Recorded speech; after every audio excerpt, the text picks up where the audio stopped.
Yeah, we're live, 6:28 in the PM. A little bit early, but that's okay. It's all good. Better early than never. Is that what the saying is?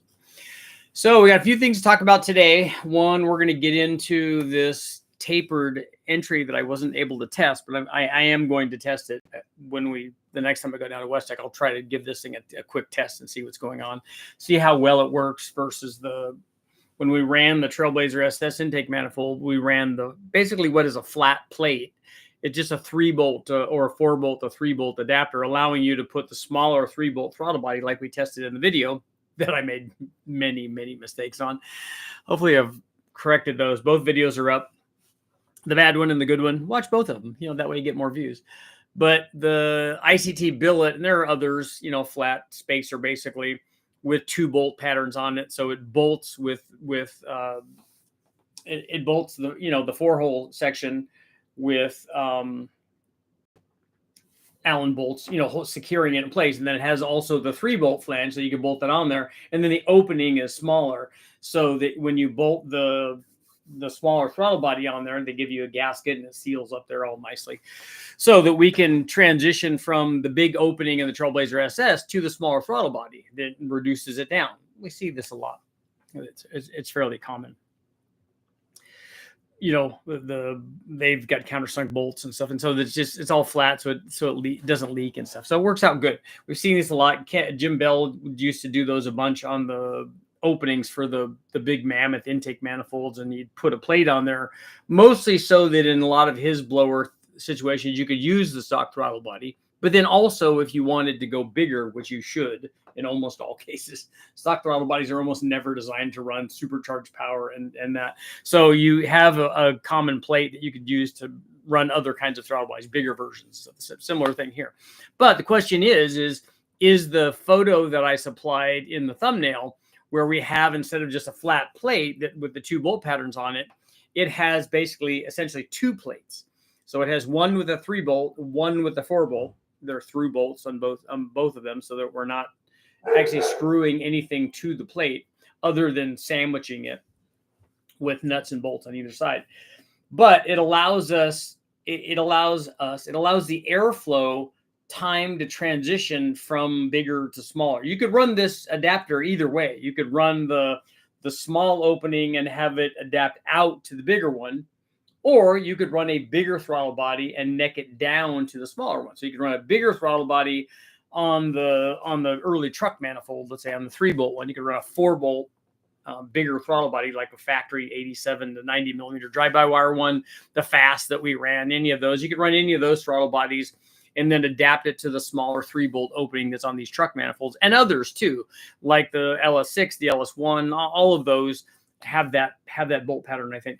And so this would allow you to do that. But the thing is, the interesting thing about this is not the adapter so much that you're going from one kind of throttle body to another, but you're going from different sizes. So that really is the crux of the test that I did. One flows better than the other, because I should say bigger throttle body. That is a big part of it, but also the flow rate of the throttle body, because you could have 2 90 millimeter throttle bodies that flow dramatically different. You could have a 78 millimeter throttle body that flows way more than the stock throttle body does, and it could improve power if there was a situation where you needed more airflow, and that would definitely work. But the question is, would this adapter with its tapered entry, would that help with improving the airflow, as we're trying to neck one thing down to the other? Would that be better, do you think? Would it be better than the just kind of common flat plate? This thing, it just drives me nuts. I tried to put a let's see if I can get 2 of them. Frustrating. I tried to put a fixed one on there, and that it didn't really like that for some reason. But so I'm curious. We're getting I have the poll up already, so we're getting information on that to see if they thought that the transition was better. The other thing to think about is, if you look at this is not what I would call an optimized transition either. I would like to see more of an optimized transition that doesn't come in and then also go straight. Like, I'd like to see that edge roll down. But when he was the guy was, I think this was 3D printed. So when he 3D printed it, it this is the way it came out. So we didn't do any, like, what would essentially be like port matching. So we didn't do any port matching to it. But I think so I think we could make it even better so that we weren't causing weird flow changes there that could come out into the big part of the flow area. But I want to test it and see if it does anything. We have a situation with the 5.3, with the cam 5.3. We got the low buck truck camshaft in there. We have a situation where it, like the bigger throttle body, it definitely, this is why I always recommend the throttle body size be matched to the opening, because I think that's optimum. And then a radius entry in front of the throttle body, all those things we talked about, those will definitely help. But you can neck it down. But if we do neck it down, then you also make that better? Like I'm going to look next time. Maybe I could get a little bit more elaborate in this test. And we can run, I think I have a 78 millimeter AccuFab throttle body that, judging by the way it looks, I don't ever remember flowing this and comparing it to the stock one. My suspicion is the way that it looks is that it flows more than the factory throttle body does. So if it's the same size and it would go on this adapter and not have a bunch of overhang on it, then we could also test that to see if a better throttle body of that same size could still offer more power. And that would be interesting. I mean, if you think about it, there's a lot of things that we could run on here. And I finally got the comment that I was looking for. Well, does the way that they're directing their question, they want a given answer. They're trying to phrase the question so they get the answer that they want. But their comment is that, okay, well, then obviously it's the throttle body that's making all the power. I'm like, no, it's not. Because if you put the big throttle body on because they were saying, well, what if we run the early truck manifold with a small throttle body and the Trailblazer SS with a small throttle body, does the Trailblazer SS still make more power? Yes, it does. But you're also restricting it by putting that size throttle body on that size opening. If we took the big throttle body and put it with an adapter like this ICT billet one and put it on the small manifold, it's not going to do anything, because that throttle body is not helping that manifold. But it is helping the bigger manifold because it has a bigger opening. So, they just want, oh, well, it's all the throttle body, it's not the manifold, because they don't want to buy a manifold. I'm like, that's fine. You don't have to. The manifold's better. It makes power. It's made power every time that I've ever tried it. And in this particular test, it makes a little more, because it's not the throttle body that's doing it. It's that you are putting a good manifold on there and then restricting that manifold. That's what you're doing. You gotta get the cart before the horse here, kind of thing. And so that's, but I was waiting for that thing. I'm kind of glad that I finally got it. If you guys saw the video that I put up today, I put up a video today of a shop tour with the guys at Victory, and they're back in Georgia where Jimmy is. And so they got a lot of, as you saw, they got a lot of really, really cool stuff. It's a beautiful shop. The guys are awesome. And they did, it was cool. It was nice of them to let me walk around, and we got to, because they have a chassis dyno there, we got to run a very nice looking Supra, reminiscent of the final scene in one of the Fast and the Furious ones where Paul Walker's driving it, ostensibly off to heaven, which is, I thought was really good. That was very well done. And so they had that and had a good sized turbo on it, made lots of power, and so it did. It had lots of potential, and so I just wanted there to be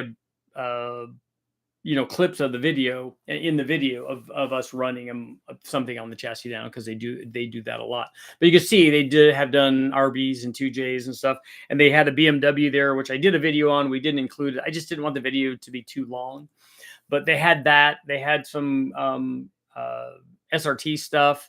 They had or Evo stuff.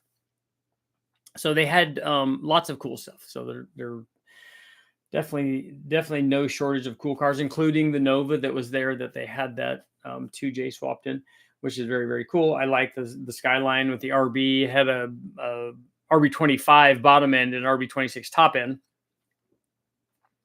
Not a lot of big difference in displacement there, but it was still looked cool. I think that they wanted the owner wanted the RB26 look, but with maybe with the RB25 price tag, I don't know. But again, get these things together all correctly, and then tune it right and have boost, have good turbo and all that stuff. And those guys are obviously big fans of Link. And I think that the guys, I think Eric and Ish both have tuned those at West Tech too. So they obviously had some good results with that, but it was pretty interesting. So lots of good stuff. Again, it was a good time. And let me know, you guys are, it looks like so far that, would you guys like to see more shop tours of cool places? 89% are saying yes. That's good. I'd like to do that. I'd like to go back to Texas Speed and go to BTR and go to everywhere. I like to go see Nelson. I like to see Steve Morris, which I am going to go back and see Steve. We're going to do some stuff back there. So just go around and, I loved going back to see the late Courtney from Cadco. I spent a bunch of time there. That was very, very cool. Lingenfelter would be cool. All of that stuff would be kind of awesome. So let me know in the comments where you would like to see Boosted Boys would be awesome. Where you'd like to see me go and, spend some time. I'm going to go back and see the guys from the car farm. Obviously, we're not doing much dyno testing there, but I'm going to go back and get the Omni now. But that will be good. I'll see what you guys got going on. Richard, did you ever talk to Brian about testing the L3 Monster heads, seeing if the $1,000 difference between AFR Mongoose heads are better than the Monster Frankenstein heads? Are the Monster Frankenstein heads more expensive? Second head's done. Mirror polish and sealing raise on the exhaust side. Did you weld it to raise the exhaust port?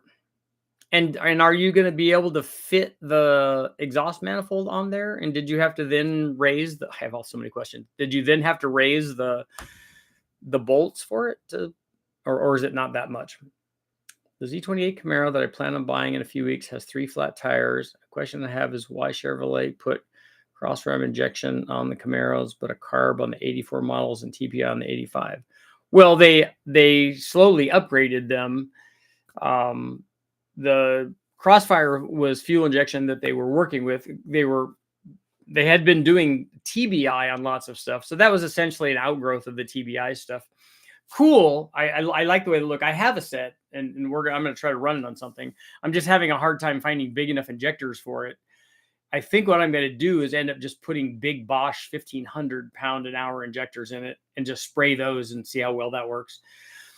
But, the tune port was the next evolution of fuel injection for them, but they also had carburetors because carburetors are something that they knew. Looks like a nicer transition could be better than the ICT plate. I'm also curious about a nicely ported stock throttle body. A really nice ported epoxy 3-bolt throttle body for my truck was a 4.8. Yeah, I don't doubt that there are ways. Somebody had reached out a long time ago to scold me about stock throttle bodies, but I remember I thought that he did a bunch of stuff to throttle bodies, and he was trying to convince me that you could get better low speed power from the throttle body, and I'm like, on a real test, I don't see that, but you certainly could get more power on the top, which is normally what we see because as a simple airflow device.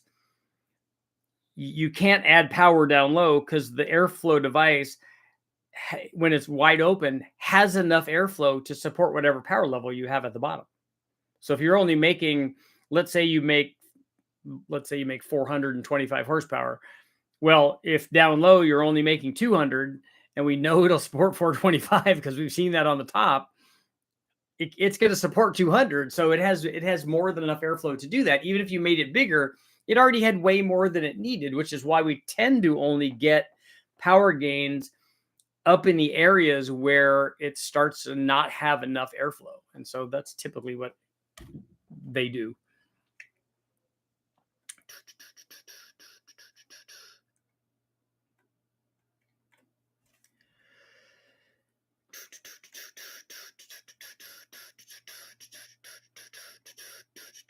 Looney Bird, I don't know what you're asking. Do you want to see a test of those, or are you just wanting to see a test of those because it's something that you want to buy, or what's the deal?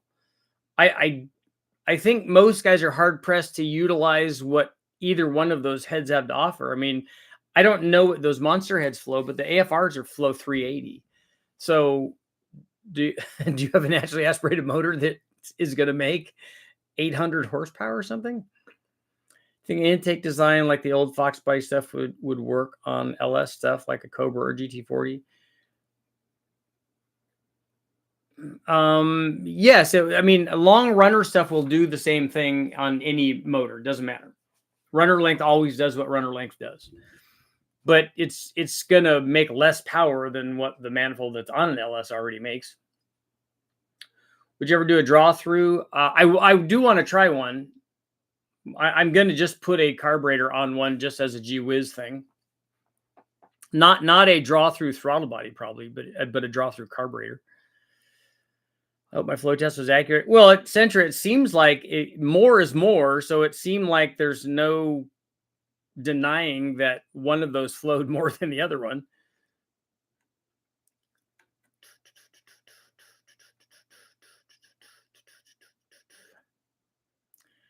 Don't you lose velocity if the throttle body is too big? How do you lose velocity in the intake port if the throttle body is too big? The intake ports are breathing from the common plenum. The airflow going into the common plenum is a different thing. Super nice shops those guys have. It was really nice. The velocity. Their shop was really nice. Victory, not Velocity, but the Victory place is really nice. And all the cars were all that stuff was first rate. It was really good. If a sharp edge is in the way, if the sharp edge is rounded, it will help.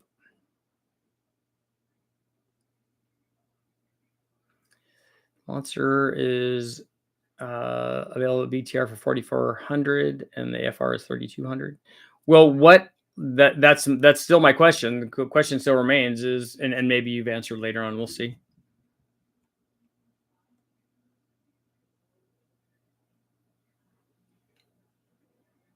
Where is the shop located? Where is Victory located? At the beginning of the video, you can see the address and everything, but they're in Georgia. Do you believe a 454 TBI unit to be the solution for the Corvette Camaro Crossfire throttle body setup? No, I don't. Not for a 400 horsepower small block. I don't. I don't think that's enough fuel. Got my TBI injectors from an 89 Caprice Cop car. I think it's better than the stock ones are, better than the Camaro ones are, or the Crossfire ones are, but not enough to make a lot of power. Got my TBI injectors from an 89 Caprice car, 56-pound injectors, and O'Reilly's has built-in regulator post that bolts up the top tree of the TBI. Got 30 horsepower from just injectors. How did you get extra power from injectors if the air fuel was the same? Holly EFI has so many fail-safes for running boost, but is expensive. What auxiliary control system would you recommend for running boost with a computer? As I already have that set up. I don't know what other things you would do to. I don't know if you can make the stock ECU have. I'm sure that they have rev limiters in there, but I don't know that they have boost cutouts in there. I'm interested in LS3 heads. Do you have a motor that can utilize what those heads have to offer? Well, 782, I only raised the ceiling and mirror polished the rest of the port. Same thing on the TBI header. Stock NA manifold, T3 flange welded on. It outflows the port of stocker by a mile. Okay. Mike, what's going on? 6 years ago, I overhauled the 350 TBI, kept the injectors though. Seen an adjustable diaphragm. Progress on the Ranchero. The engine is almost complete. Question on the 302. Would you recommend a PCV valve from the valve covers and a breather element? I run them open normally. I don't like to draw in oil vapor into the motor because it makes it more likely to detonate.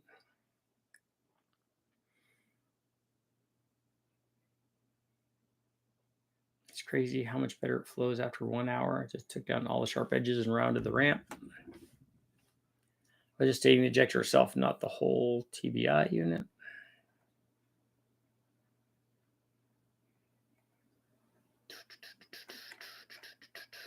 where are we at? We're at 90%. Yeah, 90%. Shop tours in the house. I'm gonna go over and do them with my neighbor. His shop would be his garage, but that's okay because he does dash repair, not the external dash part, the clusters. Picked up a cheap LQ4 short block, has pistons that look like L96 pistons and Gen 4 rods. Did they make Gen 4 LQ4s? Is there any advantage of running a 180-degree thermostat as opposed to stock? What is stock and what motor is this? If you can run the water colder, it will make more power. So if that thermostat change, like from 195 or 200 or whatever a stock one might be, if you can run it colder, it will make more power. 24x crank, yeah, that would still be a Gen 4. I mean a Gen 3. Maybe somebody upgraded it. Maybe somebody took some fancy rods. Maybe they hurt the other ones. Somebody had those stock ones. They put them in. Later units, 2005 plus. Maybe. Let's see here. Let's do a search.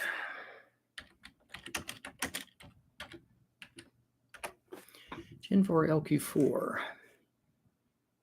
LQ4 and LQ9 are Gen 3, 6-liter iron blocks. The LQ4 served anything from bread vans and boats to SUVs between 99 and 07. Seems like in 07 that it would be a Gen 4.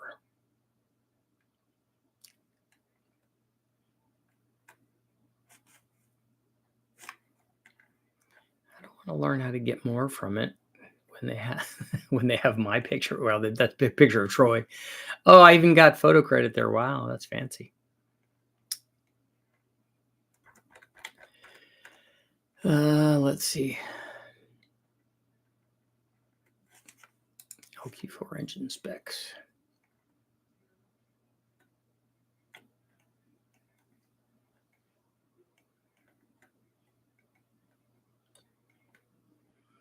Yeah, if it goes to 07, you'd think that would be a... Let's see if Brian would have put that, though. Rotating assembly. Oh, yeah, so they did have...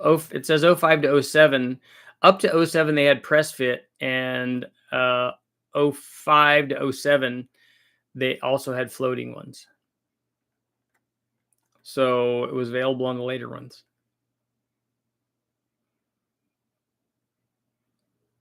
.317 and 035. I'm not familiar with an 035 head.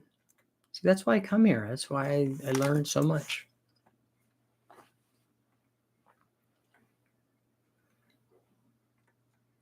I saw a video where they pulled the blow-by into the header collector by way of vacuum and the hose leading from the valve cover. Allegedly, it helps with horsepower. Can you confirm?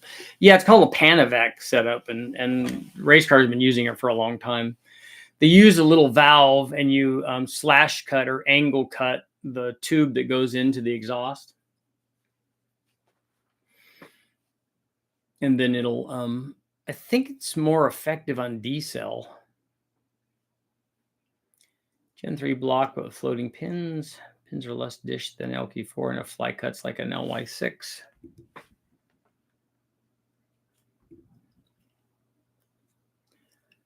Happy Monday. If you run a carb before the turbo, you'll need carbon seals on the turbo. We won't, because we won't run it very long, but we'll be fine. I tore the 5.3 down and needs new bearings, so I got an LQ4 ready to go. So my question is 706 heads, 2-inch intake, 157 exhaust, heavily ported, or 823 heads. Well, what is your power output goal? I don't think I'd spend the time and the money to upgrade those heads unless you're really good at porting and you want to do it yourself. The 2-inch valves are pretty easy to find. What's the stock valve size on like a 317 head? I just steal the valves out of that, and then you could do porting on it and it would work. It's going to have an advantage of having more compression than an 823 head, but it's not going to flow what an 823 head is unless you're really, really good at porting. Ralph, what's going on? I have a sleeved LS3 that a local shop did here in Phoenix. I'm looking at Smedding's rotating assembly. Don't know if I'm going with 1200 horsepower or 1700, and I try to push 1700. I don't think that the block's going to be strong enough for that, even if it's sleeved. I don't think that the main structure is enough for that. It's always good to have a backup engine laying around. That's right. Heads are already done. Okay. Do you have any idea what they flow?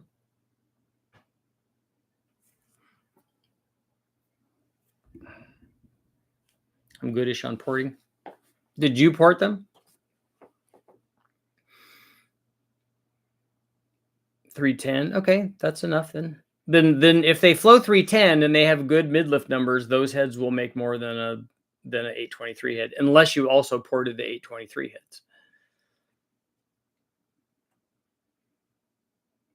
But quite honestly, what are you doing with this LQ4? Is the LQ4, is it a stock bottom end or something? Because this seems like you got way more cylinder head than you need.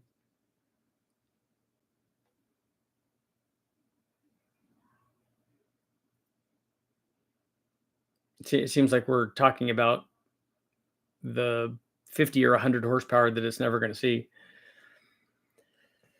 2004 and a half has Gen 4 bottom end. 76 Nova. But I know, but what is the build? Is it a flat top piston? Is it a forged rod and forged piston? Has it got a big camshaft in it? Has it got a big intake? Is it going to be revved? All that stuff. Assume an ECU needs a tune if it's going from 4.8 to a 5.3. It probably would drive around, I would think. Probably would start and drive around. It would be probably lean at wide open throttle. But, I mean, it's a mass air car, so it's going to have more mass air. So it could have more fuel too. That would be a question. I'll ask Jimmy and Joel to see if there's a difference between the tunes on those, if it would work. Mass air stuff's pretty forgiving.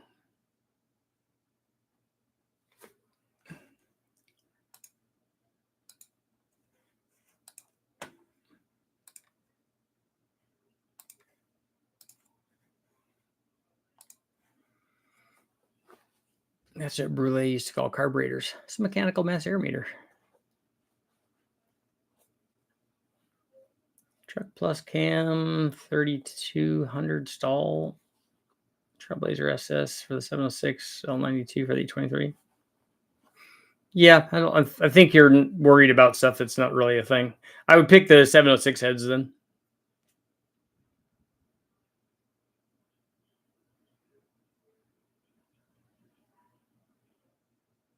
Great on porting. So on the cast guides on the old 906, got a spare set done, and the cast housing around the guide had a huge crack. Uh-oh. How's the turbo Tahoe testing going? It's going good. Jimmy's going to be doing, I think that the next thing we're doing, they just put Jimmy and Joel just put the 3-bar map sensor on it to work on that tuning part of it. And then we're doing an exhaust test, the catback stuff, to see what's going on with the turbo.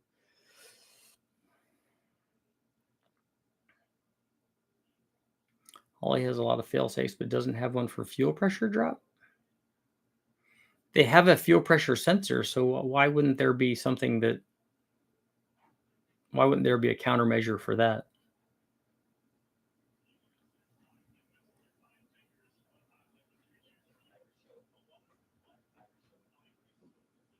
Shadow Ops, I'll find out. Jimmy and Joel will know.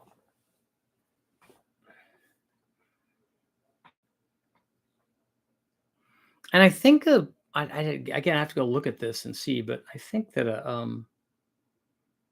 4.8 and a 5.3 have the same size injector, right?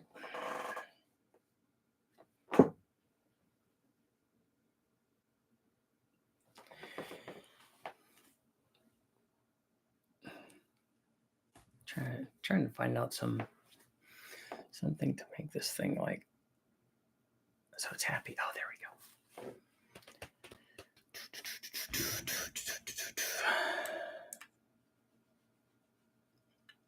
25 pounds, yeah. Make it a 4.8 with a Hellcat supercharger.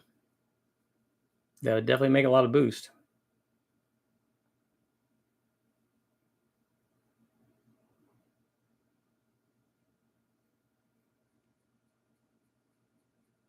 You have to build one based on an output turning on. So you have to have some sort of pressure transducer or something. It's going to send a signal. Oh, for Tahoe? Okay. Yeah, Jimmy's is an 05. Shelf piston, skirt different than LS piston.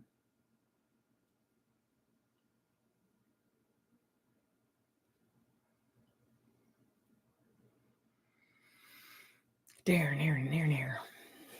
Gen 4, LQ4. Stock engine 1-for-1 swap. I don't think that's going to be a problem.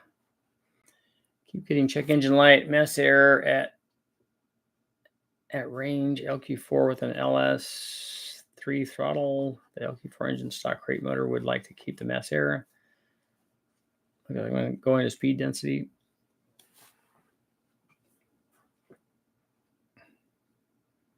Is this a swap that you did into something, Marcos? Or Marco?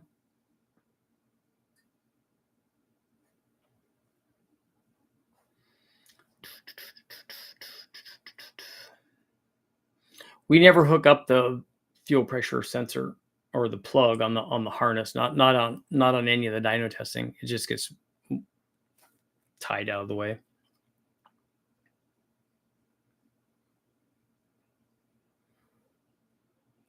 5.3 will just plug in without tuning. That'd be nice to know. Okay.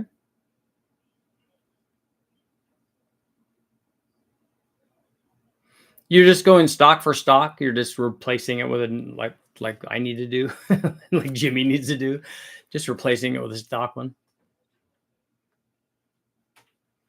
So 90% saying yes on the shop tours.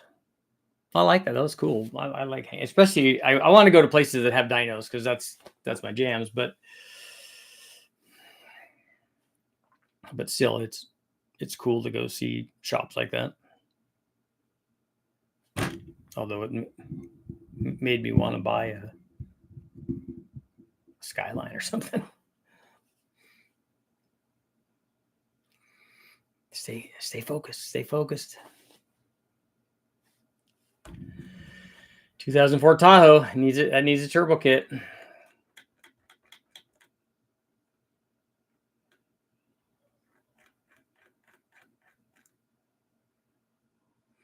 The gentleman asked about the monster heads. I'll try to remember and ask Brian if they've run those on anything. I know when I got my trick flow heads back that they borrowed to compare to the Brian's heads, that they came in monster boxes. And I remember this last time that I went down. In fact, last time I went down to West Tech when I did this throttle body test, Troy said, you got some like monster heads over here. I'm like, what are you talking about?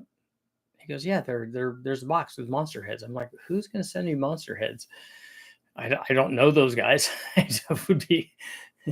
It wouldn't make sense that they would just arbitrarily send those and have them show up and go, hey, Richard, you should run these on something.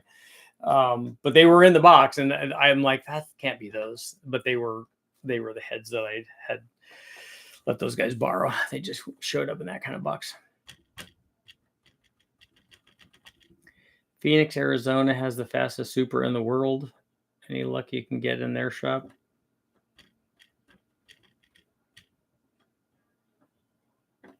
Yeah, I've never heard of it. I don't know who they are.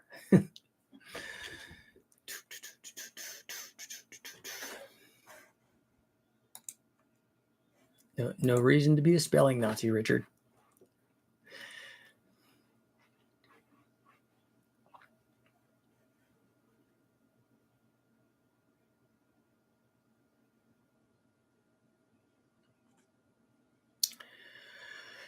...2004 Denali.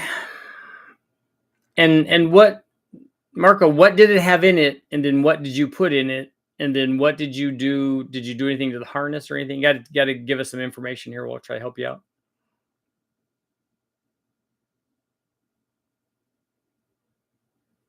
See, WFO is helping you out already, man. He's got you.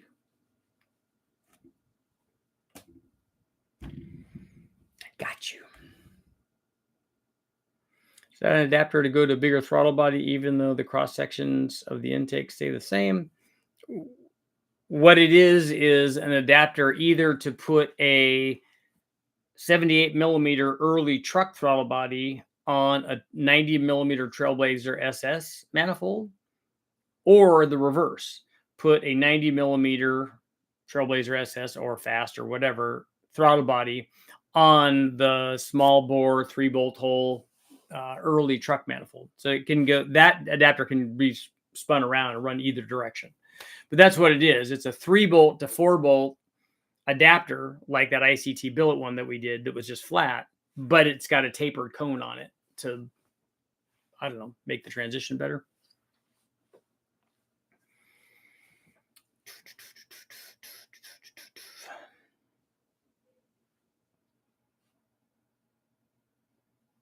Sounds like your airflow correlation setting in the HP tuners isn't correct. Waiting for yours to come out. Definitely turbo. Yeah, turbo is nice. And now that we have, I'm sure that they have the, I think Jimmy said that they have now the 3-bar hooked up and working. So now we got go to all the boost.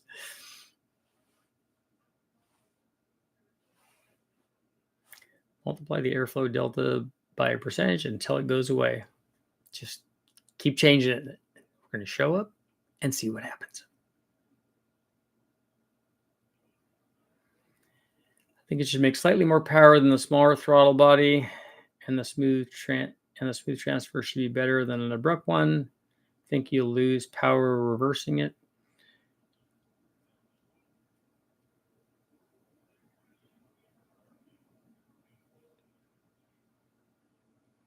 So you think that when we did the Trailblazer SS with a flat plate that adapted the small throttle body onto the Trailblazer SS, that if we did this one, that we would make less power? My question is, throttle body adapters can work, but intake adapters are a bad decision. The throttle body adapter test we just did, and you saw what happened there. It made less power with a smaller throttle body, not really surprising. The adapters that I've tested on naturally aspirated motors, going from either a cathedral to a wreck or a wreck to a cathedral, in both cases made less power than not having them there. So my big thing was that I wanted to, like, and not surprisingly, if we had rec port heads and I put an LS2 intake manifold on it with adapters and it worked terrible. Not surprising. The LS2 manifold is not good. I don't remember. I have to go back and look and see if we tried something else like a fast or whatever.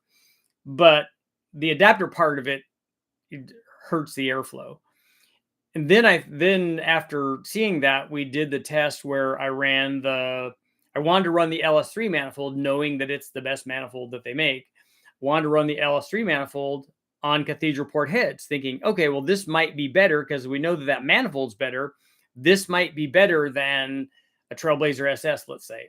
I didn't ever think it's going to be as good as a fast, but it might be better than the Trailblazer SS with the adapters, but it was not. It made less power. And so that's why I'm going by the data that I got. So, and that's all that I can go by. Part of the reason that running the blower on there works is the angle of entry from the very short runner blower manifold is different than it is from the LS3 manifold. And then also, even if you were down 8 or 10 horsepower, like I think that we were when we did the adapters, and you have boost, you don't really notice that as much because you've gained 100 or 150 or 200 horsepower, and you gain 200 instead of 210 because the adapters mess things up. People don't really notice that. if the thing loses 10 horsepower compared to an NA intake swap, you're going to notice that.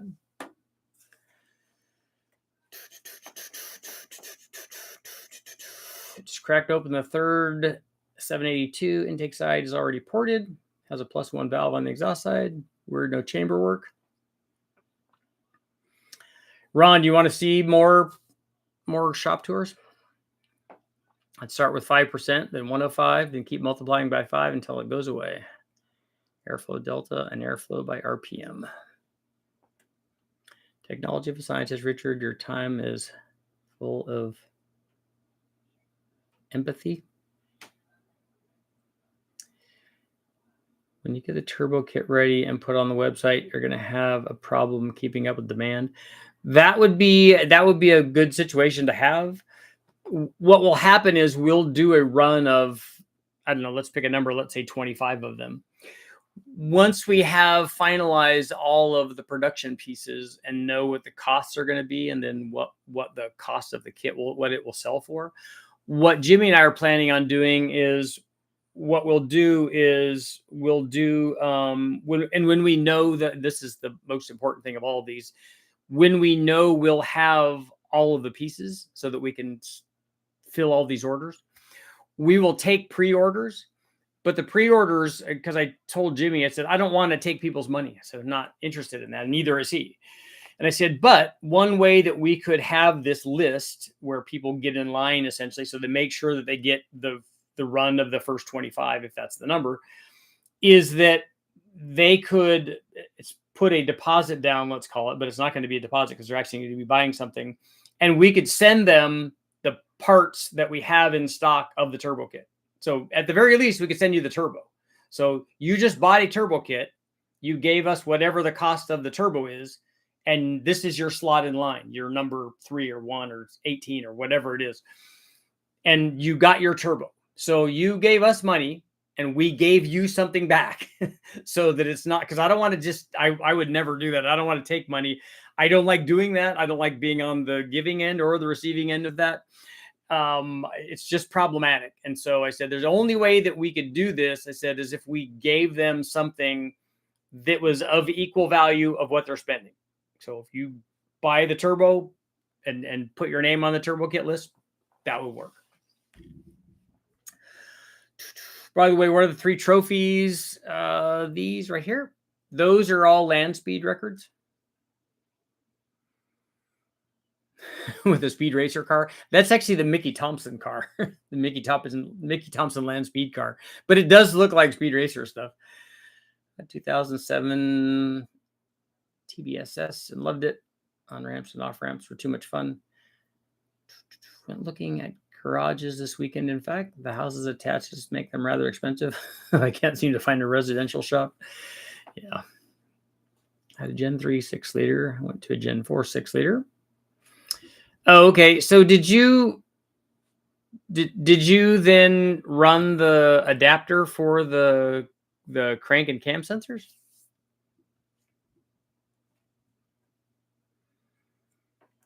Here he comes. I watched that every day after school. Or I don't know if it was after school, but it was sometime.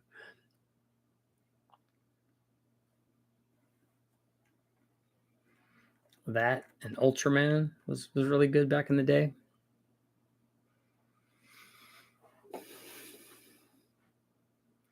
Wacky Racers, yep. That was more Saturday morning cartoon stuff.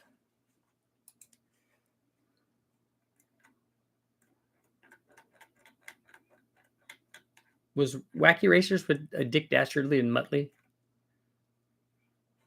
Penelope Pitstop? If I remember right. It's getting hot up here.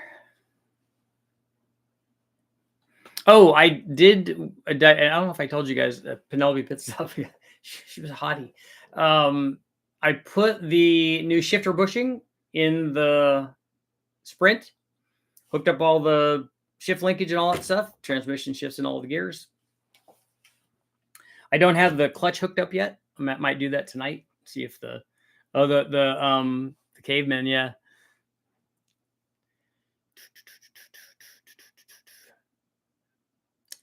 So we'll see, make sure that the clutch is working. Cheesy, there's no don't have a nitrous kit. I did look while I was down there.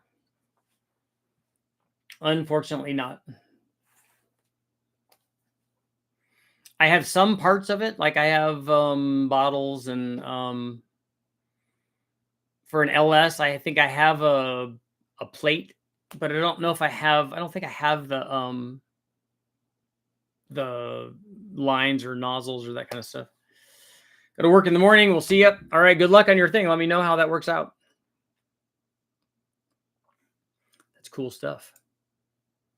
It's all like DIY intake manifold stuff. I've got some stuff like that coming for the Sprint too. Man, I honestly think just a plenum to the secondary set of the intake manifold, I think that's going to work fine.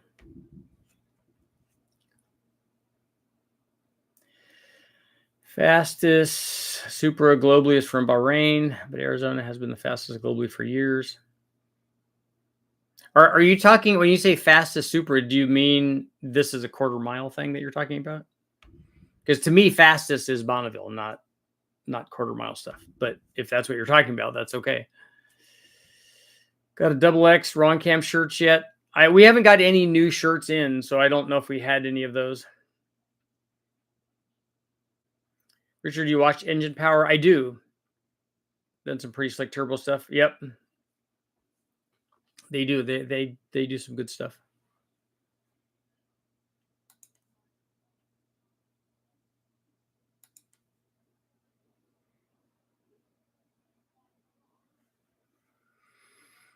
That's good stuff. Nothing like seeing turbo stuff on the dyno. It's all good. I'm excited about excited about having the Sprint fire to life. Wah, wah, wah. Gonna keep checking for cheap nitrous kits. I already have the bottle. Okay. If it's a carbureted one, I would just go get a sniper setup.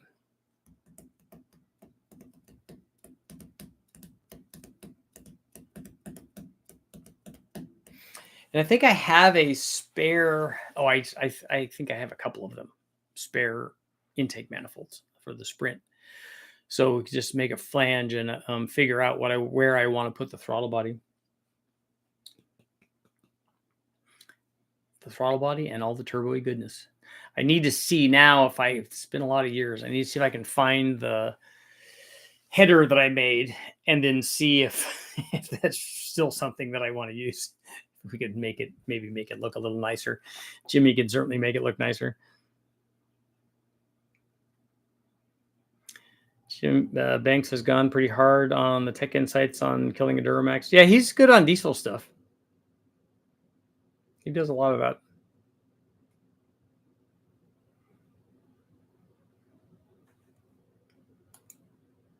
They got a lot of budget over there. So does Engine Power guys.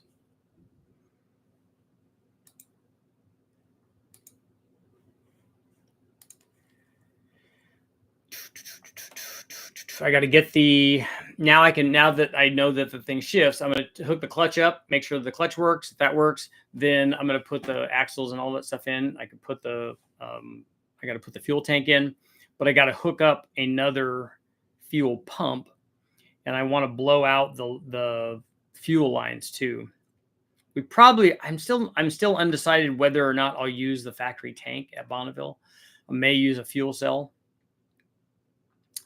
But for right now, getting it running, the factory tank will work fine.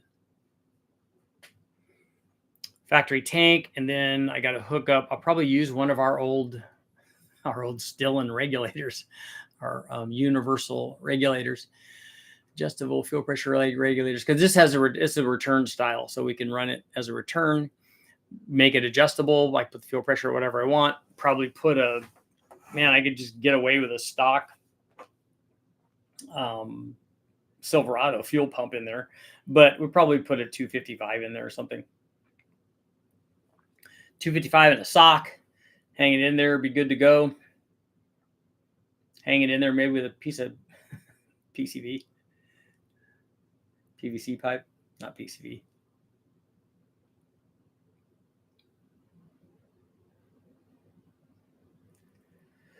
I have plenty of small block Ford 302 roller cam Windsors, 30 up and a bore and a mild Edelbrock air gap manifold, half-inch spacer, Holley EFI, Sniper, GG40 heads, upgraded.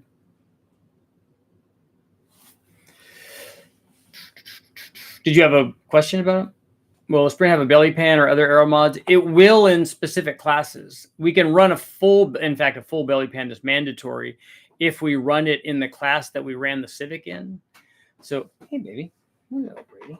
What are you doing? Oh, what are you doing? No, you're a good boy. You are a good boy. It's mandatory for the, what do we have? Blown gas comp coupe, I think. Then we have to have a belly pan on it. You can, for that class, you can do all kinds of stuff. You can stretch the nose and chop it and do all kinds of stuff. We didn't do any of that to the Civic. You could do that, but then once you do that, we can't retrofit it for other classes because then it's dedicated for that. So by putting a full belly pan on it, we can run it in that class.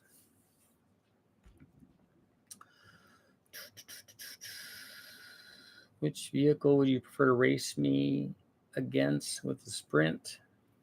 My brother's Fairlane or a Chevy? Well, the Sprint is a 1 liter, 70 horsepower Bonneville car. So you're wanting to race that against a 605 Chevy? That seems silly. Take the mirrors. Take the mirrors off the Sprint. Yep. I'd love to see a horsepower test on that combination with a Walbro 255. The 255 is about 3 times as much pump as we would need for that. That motor's not going to make more than, I don't know. I mean, the motor that's in it right now is not going to make more than 150 or maybe 200 or something.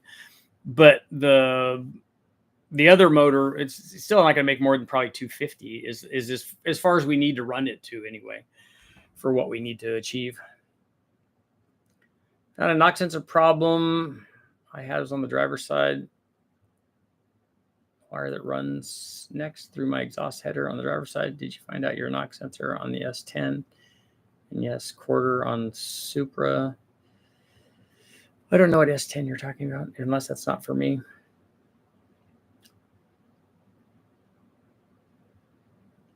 It's the adapter for 24 to 58 and injector and throttle body adapters. Okay. I'd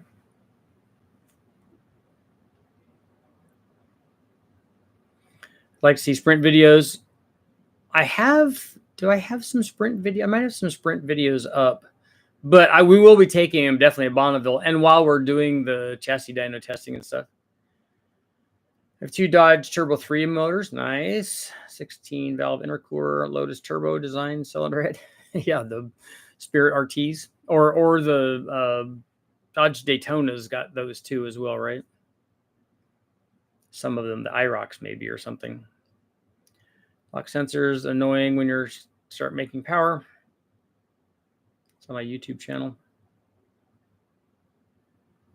White 95 Ford Falcon. A 91 Ford Falcon? What's a 91 Falcon look like? Do I like JDM engines? Yeah, did you see the video that I put up today? With the tour of Victory Motorsports? That's all that they do is JDM stuff. I've written 3 books on Hondas, BD, K-Series stuff. That picture that you see right here, that was the world's fastest Honda Civic. That went 227 at Bonneville. So I'm pretty familiar with Japanese engines. I want a standalone management system like a Holley. Okay.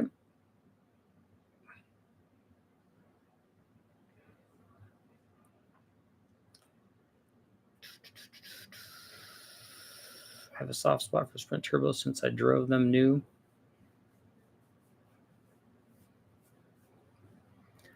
Holley makes tuning really headache-free.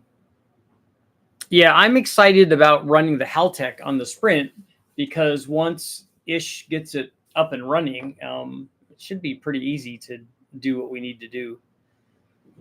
You know, it's just, and we'll run everything on E85, unless we run in gas classes, and then we'll run it on race gas.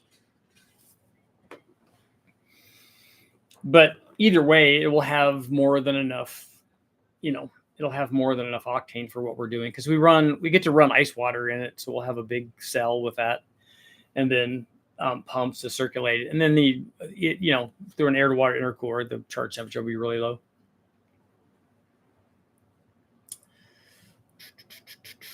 I remember new Sprint turbos too. Yeah, I always thought that they were cool. Richard, are those books available on your website? No, I don't have books for sale, but they're available at Barnes and Noble or Amazon and those places, if the ones that are still in print. We got to drive a bunch of cool cars for anyone else. Yeah, I got to do a bunch of long lead testing for stuff, which was fun because with the magazines was cool. How tech was my next question. Yeah, Ish is gonna tune it, the 3-cylinder deal on a Haltech, and then I'm also gonna run the Haltech Rebel deal on the LS. 8.1 Vortec with intake adapters to run a high ram. Okay.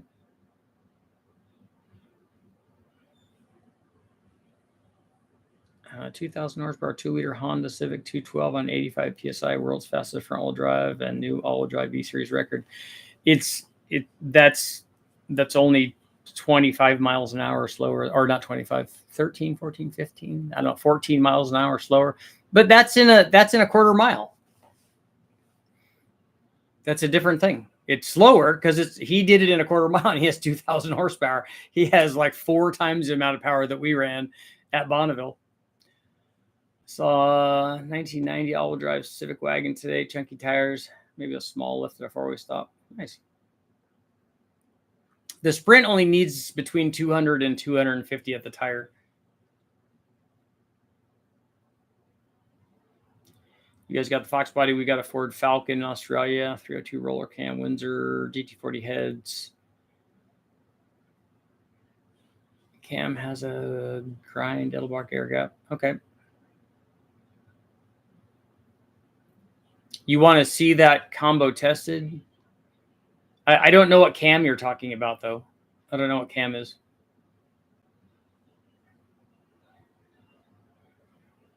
I don't, Ron, I don't have much experience with Haltech. I haven't run it yet. But we're going to, next time I go down, because I'm going to be down for more than a few hours, we'll run the Rebel on the LS. They've already done it at West Tech. So it's not, it should be pretty user friendly. I've been using Holly most of this time, and then Fast before that, just because that's what I ended up learning. But it's and then I did a little bit of MS3 Pro stuff on the 4200. But you know, it's all just more fuel, less fuel, more timing, less timing. That's all we're doing at Wide Open Throttle.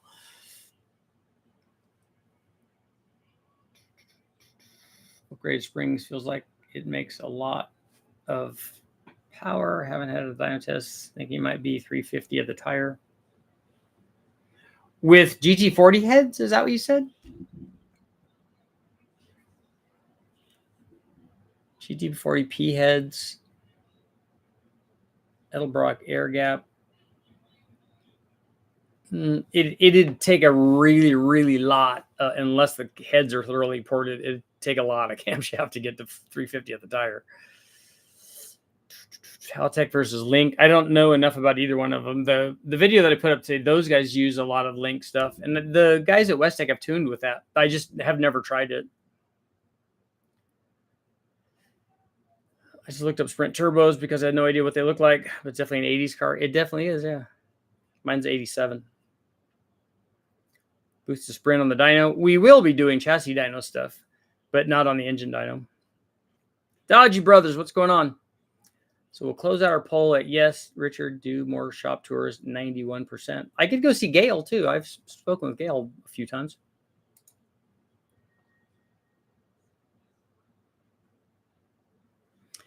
Can we get more in-depth videos on tuning of the engines when you compare cams, intakes, heads, and how much more of a difference in fuel and timing between the configurations? I can tell you on an LS, there's almost no change in timing. The timing curve rarely changes because the timing curve really is more a function of the cylinder head. We could try more timing with different cylinder heads, but with different camshafts, there's no change. All you do is add or subtract the amount of fuel that you need based on where the cam is making more power. It's really boring.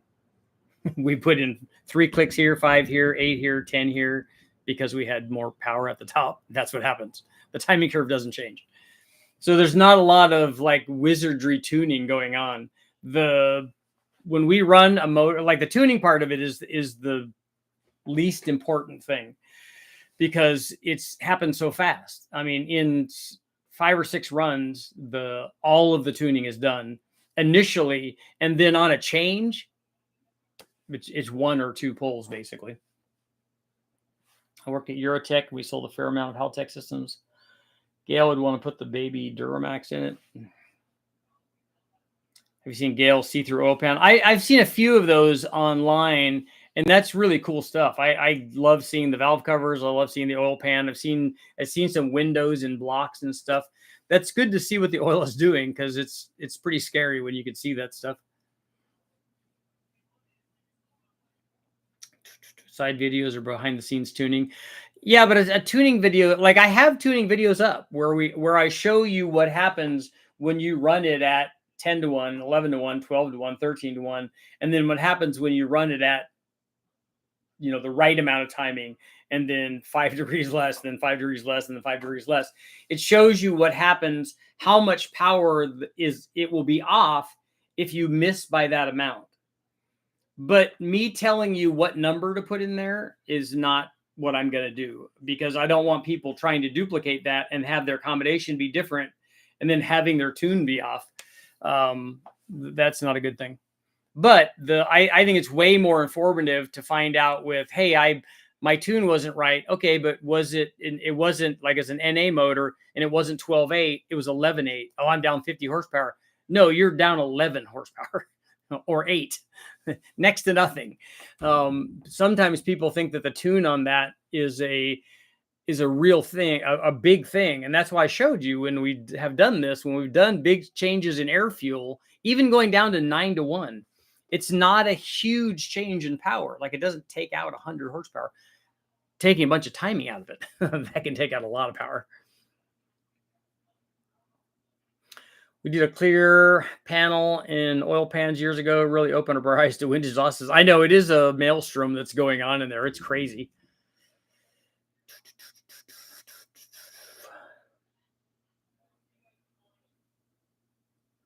The engine will tell you what it wants. Yeah, it's really easy when you have an air fuel meter and you're monitoring that and it data logs that. And then, so when for instance, if I make a run and I make it from, I don't know, 2,500 to 6,500, make a run, and then I get an air fuel printout. I can then adjust that and have it all be flat. I could almost do it in one on that time. I could almost do it on one run. Like the next run, it will be right. But even if it took a couple, because the thing that happens, and this is something that people don't understand, and they would understand less if I showed them, oh, look, this went from 11.5 to 12.8 to 12.0 to 11.6 and then up to 13. And they're like, oh yeah, that needs to be perfectly straight across. And then we make it perfectly straight across and it changes power by 2 horsepower or 3 horsepower. I'm like, it doesn't really need to be straight across. It doesn't need to be perfect right at 12.8 all the way across. We can have it do that. And we can spend a lot of time to do that, but then there's no gain for that. It just looks cool. And all the other tuners will go, yeah, you nailed that tune. Yeah, that's great. We nailed the tune and wasted 4 pulls to nail the tune to get nothing out of it. And one of those things is important to learn. The other one is not that important to do. You think intake adapters on 8.1 to run a high ram would stack up to Raylar's intake or perform better? I don't know what high ram you're going to run. You're going to run a big block high ram and adapt it to that port size or that port dimension or port shape, let's say. I would think a high ram would be better than the Ralar intake manifold, because the high ram, doesn't the Ralar intake manifold, isn't a long runner deal designed to be like better than the factory one, but still a lower RPM thing, right? I haven't looked at all of them, so I don't know. Torque management is the biggest power gain from a tune on a factory ECU. You mean getting rid of torque management so that it's not pulling the timing away?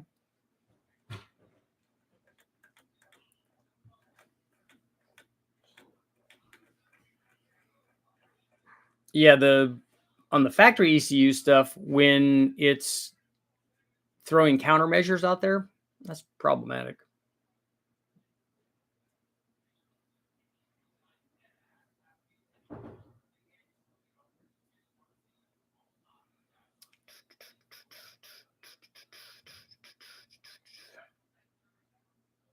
Full throttle and timing. Oh yeah, if you have a drive-by-wire throttle body, that's also a big countermeasure. It's like, hey, you're doing something we don't like, so you're done playing. You get no more throttle. Any thoughts on the new 6.6 compared to an 8.1? I don't. An 8.1 is going to make more torque because it's bigger. Low speed tuning and drivability is what's important, especially with lots of overlap. To me, that's what tuning is. What I do at Wide Open Throttle, that, like I said, I could teach anybody to do that in, I don't know, half an hour or something. The other stuff, getting, cold start and drivability and having it work in all the gears, and, having it switch, change when the AC goes on, when there's load, all the things that you need to do, all that's a different thing. That's not what I do.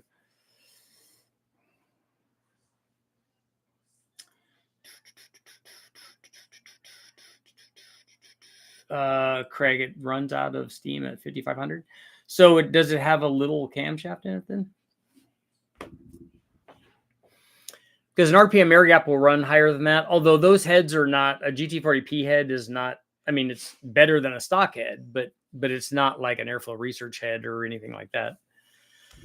But to take advantage of that, you would need to have, you'd need to have enough camshaft and stuff.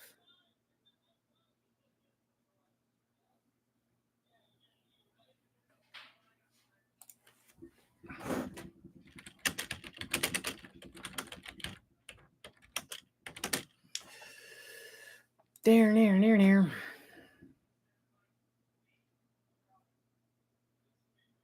You could floor the throttle and only allow 25%. It's more of a request. It is. So I don't like that's why I don't like a lot of the drive-by-wire stuff. Is I'm not suggesting that you open up. I'm actually demanding it.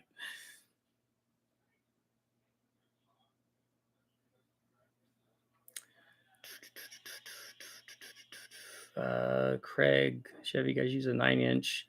So if you want to argue Ford Chevy stuff, that you've come to the wrong place, because I'm not a Chevy guy, I'm not a Ford guy, I'm not a Honda guy, I'm just a dyno guy. So all of those are good to me. So that's nonsense. Have you run the Texas Speed F35 cam at 6.2 that was not included in any videos? I don't know what that is. I don't know what a Texas Speed F35 cam is.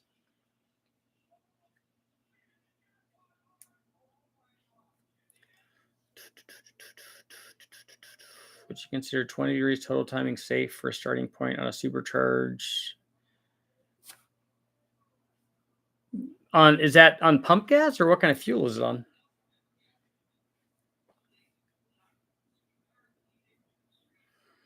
But if that motor wants 35 degrees of timing NA, then yeah, that's a pretty safe amount. Otherwise, there's nothing. It's not going to hurt you to start lower, because starting lower, then you can work on your air fuel and stuff, and then you can also always raise the timing. If you start out too high and you break something, you can't take timing away from that. It wants 34 degrees. Yeah, you're probably okay starting there. Fast burn heads. I thought a fast burn head wanted a low timing, a low total timing. Turbo rear end takes less horsepower to run. Good for a couple hundredths in the ET.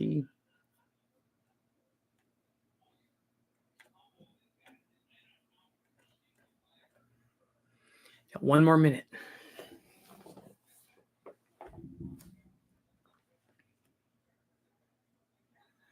TSP 235, 248 cam.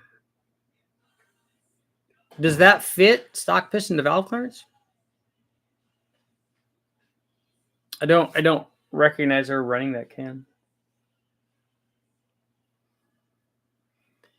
Pretty amazing how much more time a small block Chevy wants. Yeah, an iron-headed small block Chevy is not, and a small block Ford, same thing. It's not unusual for them to be 35 or 36 degrees. LS is 30.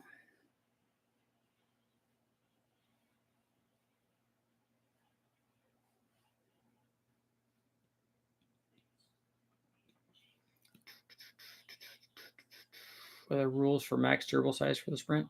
No. We have a turbo already for it. We have a Garrett turbo for it. That size for the power level that we want. Richard just installed BTR Stage 2 cam on L83. I love it. I just grabbed the information for the other guy. Oh, okay. Timing's all about combustion chamber design. I agree. No, we could run a G42 turbo on the Sprint, but it's not going to gain as much unless we did it as a compound. Even then, that's too much. But we don't need. We only need, and this is like with the weight thing. It's hard for people to understand that drag race. Hard for people to understand about Bonneville is that we don't care about weight, because that's not a thing. I mean, I'm not going to add a bunch of weight to the Sprint because it's front wheel drive and we don't have a traction problem anyway, so that's not an issue. But also that you don't need an excess amount of power. I only want to make the amount of power and the amount of RPM that is required to run the number that we want to run. We don't want to make the maximum amount. Like, I don't want to make 300 or 400 horsepower because it's not necessary to achieve what we're trying to achieve. And as you go in that direction, that's when you break stuff. What's your current favorite LS cam at the moment? I don't have favorites for that stuff. What I do is I recommend camshafts for people based off of the testing, because I've tested lots of different camshafts to help them achieve the thing that they're trying to achieve. We need a bigger cam now. Had E7 heads, but since I upgraded the top end with GT40 heads, air gap, sniper, it's a 4-speed auto. So I need a bigger converter.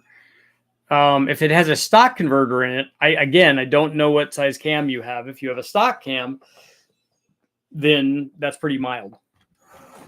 As you go to a bigger cam, a converter will help you.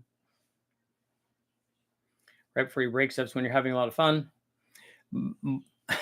I tried to impress upon this the guy that came out and raced with us, Sam Matani, who's a great guy, a writer for Road and Track. He came out and he drove the Suzuki, and he said, "Well, you know, how much power can it make?" We said, "I don't know. We haven't ever turned it up all the way. The turbo that we have on it is the one that Jimmy has in his NSX, and it's made 750 of the tire, so it could make a lot." And we said, "But we don't want to do that. We want to make enough to go. We only need the car to go 202, which does two things for you. It sets a record, and then also gets you, if we set a record over 200, you get a 200 mile an hour hat club. You're in the 200 mile an hour club, so you get the red hat like this right up here." And then we went out, and it went like a mile an hour or 2 miles an hour faster than the record, just like we planned. And then and we came back in and went into impound. He goes, "Okay, now we got to come out tomorrow morning and we got to make another run. It's going to be a little colder. It's going to make a little bit more power, probably a little faster." And he goes, "Well, should we turn it up?" I'm like, "No, we shouldn't turn it up. We should make sure that we go out and set a record. And then after that, if you wanted to turn it up and break it, we're not even going to allow you to do that. But if you wanted to do that, that's when you would do that. After you have a record in your hand, and hopefully nobody else is out there to take it from you while you're there." Because that's happened too, is you go out and you set a record and you have the record for 10 minutes. And then the guy that's in your class goes out and beats you by a mile an hour or two or whatever. And that happens. But we actually did turn it up. Like we had a manual control. We just turned it up like, I don't know, a half a turn or something like that. So it's another pound or half a pound or whatever. We're like, yeah, we're going to go way out there. And he went another 2 or 3 miles an hour faster. It's colder. It's better, maybe a little bit more boost, maybe nothing. But he set the record and everything worked out. And we went home with a car that was running and the motor was working good and everything was happy. And it was great. That's success for me.